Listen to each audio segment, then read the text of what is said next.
inta wax dulminaysa inaad u hiilinin madaxweyne in adeerka qabiilka haddaad u hiiliso dulmigoodaad qaadaysa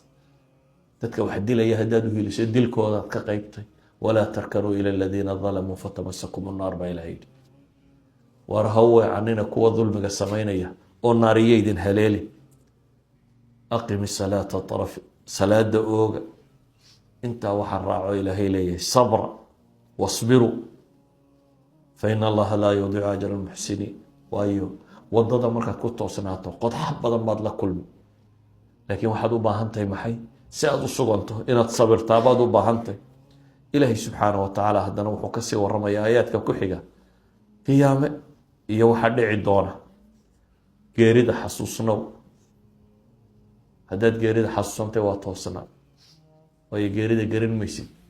gaarigaa ka horeeya inuu shilku geli tareelle inuu kaaga kor mari garan maysid geerida xasuusnow qiyaamuhu yuu kaa libdhin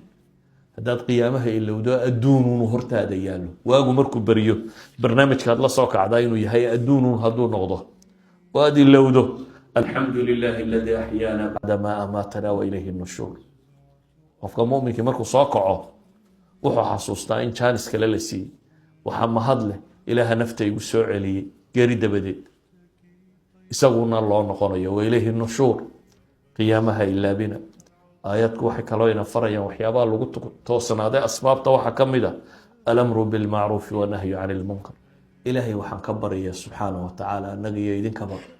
dembigeena inuu dhaafo dembigii waalidkeen dhaaf intaynu ka naxayna dembigooda inuu dhaafo ubadkii iyo caruura iyo haweenkeen ilaahay inoo toosiyo dalkeen iyo dadkeenni dad quman in alla ka dhigo dantooda aakhir iyo adduunba in rabbi tusiyo kuwii toosnaada ee jidka toosan ku toosnaada in rabbi inaga yeelo dariiqa toosnida in rabbi ina xasuusiyo iyo jidka lagu toosnaanayo inuu rabbi kuwa diinta ku sugma inaga yeelo nebi moxamed calayhi salaatu wasalaam baa ku ducaysanaya ilaahu qalbigayga diinta ku sugay inta rabbi diinta qalbigooda ku sugay in rabbi inaga yeelo sala allahuma calaa muxamedin wacala aalihi wasaxbihi wasalam walxamdu lilaahi rabbi alcaalamiin